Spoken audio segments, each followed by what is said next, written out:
Hello everyone, Dan here from the Next Issue Podcast. On today's video, I'll be doing a review for Wolverine SNIKT. This is a 5-issue comic limited series written and drawn by manga artist Tatsumo Nihei, published by Marvel Comics in 2003 as part of their short-lived Tsunami imprint and starring Wolverine. So the reason I'm reading this is because this was just re-released recently, as it was announced last year at New York Comic Con that this would be published again in 2023 as a collection. And now that it was collected, I went back and read it. I read it. I had never really read this book. I wasn't even really aware of it coming out at the time. I wasn't really reading comics back in 2003. So this was a very nice surprise. Let me give you a quick synopsis here. As Wolverine walks through New York City's Central Park, a girl named Fusa tells him that her people are being massacred, and she transports Wolverine to the year 2058, where human beings have all been but rendered extinct by new creatures called mandates. Fusa asks Wolverine to fight the mandates, who are creating programs to process metals all except adamantium, the metal that coats Wolverine bones and claws. Wolverine accepts the mission and goes along to destroy the mandate. Um, so we kind of take the story from there. It's a really interesting approach to like a post-apocalyptic world.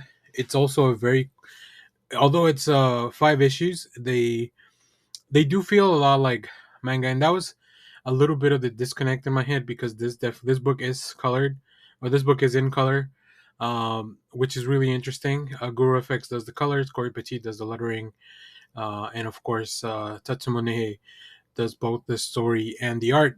But yeah, as I was getting into the book, like I really like Nihei's approach to Wolverine.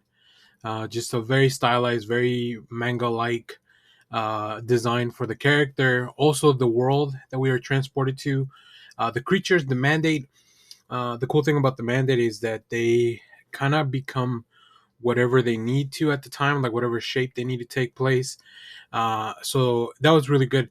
I really enjoyed the book overall. The story, it's very straightforward, very easy to understand, fast paced. It's really about those big scenes where we kind of get an all out fight. And Wolverine, just one of the coolest characters to really follow in a story like this. I'm also pretty intrigued by the story of how the world came this way. Like the comic delves into that a little bit. Uh, so it's really interesting to kind of explore that. There are some quiet moments that don't fully connect for me. Some quiet scenes that just because of trying to get to all the action, I feel like maybe they were a little bit underexplored.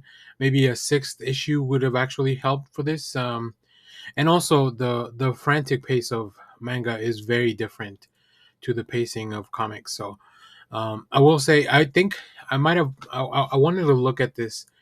I don't know if it was originally colored or not. So I didn't go back to look for the original publication.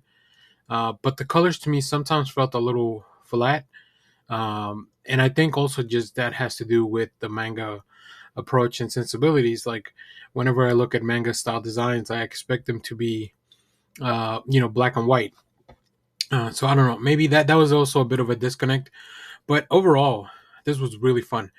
I read this very quickly. Like it took me maybe about at most 25, 30 minutes. Just because there were some panels where I did kind of stick around and try to look for the details. Like I said, some really cool battles and just overall a very interesting story of Wolverine out of time, but also right in his element. And the stylistic choices that Nihei makes in this book are, far above and beyond like what I would expected from a Wolverine manga. I'm surprised that this not the. I guess this kind of didn't continue. I might go back and check the Tsunami imprint for some other titles that were published at the time. I think the combination of Western comics with a more of a manga approach is really interesting, especially now in the time where manga is so popular. Um, so yeah, I highly recommend this. Go check out the collection. I'm sure you'll be able to find it. It's in stores now, comic shops everywhere. Should be pretty easy to find. And it has a really cool design. Just overall, like as far as the book itself, it looks very cool as well. I think the title really lends itself to a very simplistic approach for the design of the book, but it looks insane. So I really enjoy this. Highly recommend it. If there's any other, comic book style manga, let me know down in the comments what I should read. I know there's a Marvel versus Attack on Titan stuff that I haven't read. Maybe I'll do that later on. Talk about it on the channel. So as always, thanks for watching, everyone. Remember to share, like, subscribe, hit the bell so you know when we go live. That is most Saturdays, 10 a.m. Central Standard Time. Stay tuned. We have more comic reviews, trailer reactions, TV recaps, all that fun stuff here on the channel. Thanks for watching, everyone. Bye-bye.